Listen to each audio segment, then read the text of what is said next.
is a non-GMO and grass-fed farm. And so, though we do use antibiotics in serious cases of sickness with our animals, um, we don't otherwise use antibiotics, and we don't use products with preservatives. And so, in the long run, we're using mostly products that come from this farm itself. A lot of the corn, the beans, and the grass that come from this farm. And so we're not outsourcing those things. So as far as sustainability goes, we like to think that we can kind of produce everything we need right here. Though, we're on a wired grid and we use electricity here. We've thought about getting solar panels for quite some time. So in terms of electricity, we could be sustainable in that respect. But as far as feeding the animals and creating our product goes, it's pretty much all created here without any kind of outside influence.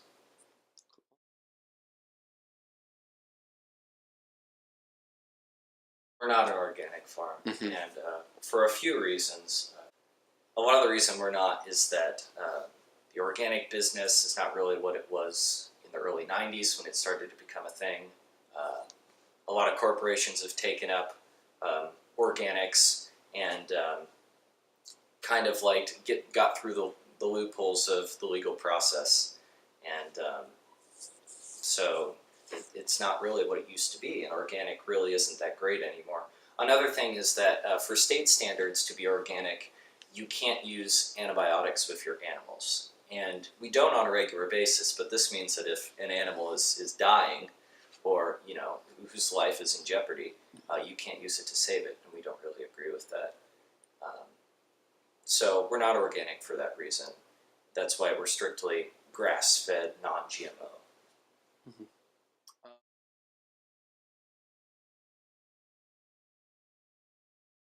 Well, we had a low field over this way that we used for corn and soybeans. And we used to be a big, we would use a lot of nitrogen in our soil, spray it on, use pesticides, herbicides. And over the past 3 years, we've strayed away from that. And as far as this field down here goes, it used to be a field for corn and soybeans that would kick up a lot of dust. And since then, because the dust was just so bad and we didn't want our animals breathing that in, a lot of the area directly around the house is now grassland that's either for our cows or that will bale for our cows in the winter. But yeah, definitely, I think we're entirely off of herbicides and pesticides, and we're weaning ourselves off of using nitrogen.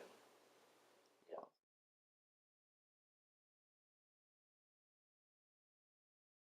Proudest practice, specifically. I like our cattle the most out of our products we do here because, we do turkeys, chicken, and cattle. Mm-hmm. Cattle's the coolest because with chickens and turkeys, you have to feed them a grain supplement. And it's hard to source and stuff. But with the cows, you can literally just feed them grass for quite some time. So in terms of electricity, we could be sustainable in that respect. But as far as feeding the animals and creating our product goes, it's pretty much all created here without any kind of outside influence.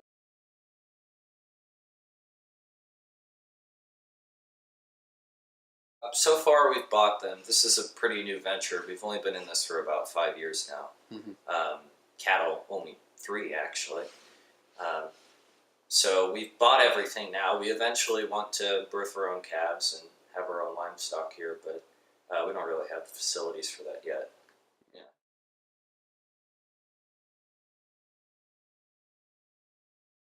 Well, that's an interesting question because this farm has been around since like 1953 when my granddad built the house. And it was a cattle farm, but,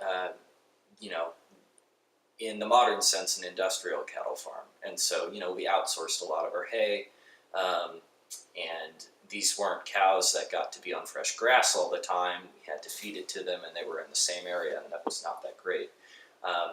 So that continued until the 90s when my grandpa got out of the business, and then he passed away in the 2000s, and then we bought the house, and about 5 years ago, we started to reinvent the livestock industry here, but in a more sustainable sense. in a better sense, not only for the environment, for people. Yeah.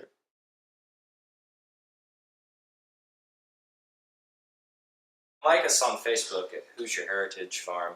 A lot of the stuff we do with straight from producer to consumer, you can find through our website.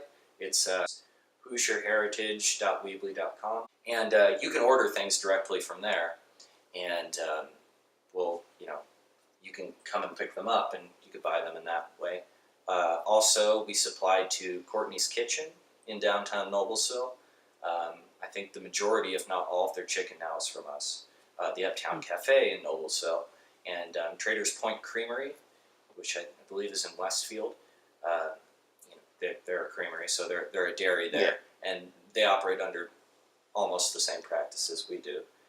And so we sell eggs to them, and as well as beef and chicken.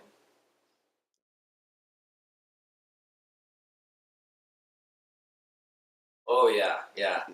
Not so much practicing a certain way, but you can write off quite a few things as a farm expense, and especially in buying products. And you also get a tax break from it. So it's quite nice.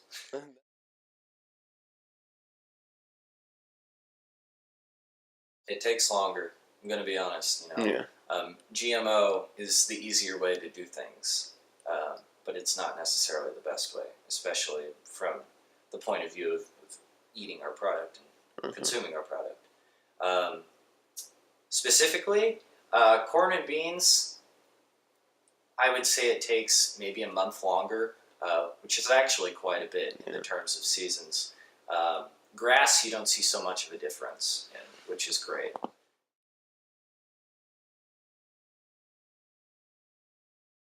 Specifically, well, I can't remember the last time I ate some hay, but we've fed our cows both just to see what it would be like. At one point in time, I think we did a test, and they seem to like the non-GMO stuff more. They're more avid to go towards it. There's more of a rush to get to it, and so they seem to like it. As far as it looks, towards the end of the stalks, it looks greener to me. So that's that as far as hay. As far as corn and soybeans go, I really can't say because the corn that we grow here is strictly for animals. That's the variety it's made for, so it tastes like crap. So I haven't tried either, but I'm sure it's better.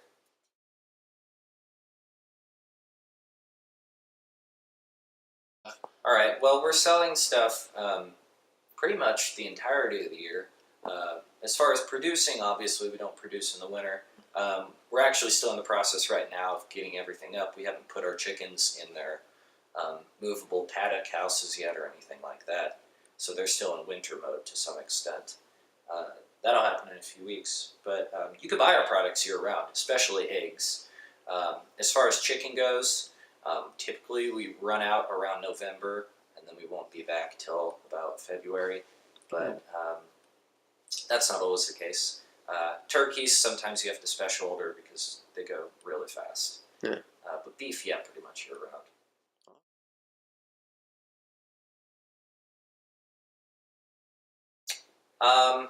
I'd say it's about the same. It's more so as terms of cost effectiveness, and the effectiveness of getting the product is in the cost of the non-GMO products that we're giving the chickens. That costs a little bit more, but in terms of output, you're getting about the same, which is great. Maybe a little bit less towards the beginning. It gets harder to get to the point where you can get to the same because it's a longer growth period, but it's well worth it.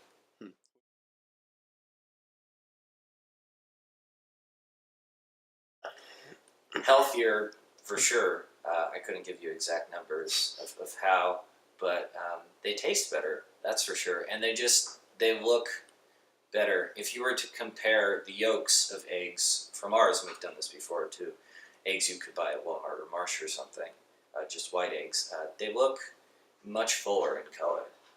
And the other ones start to look kind of pale and nasty.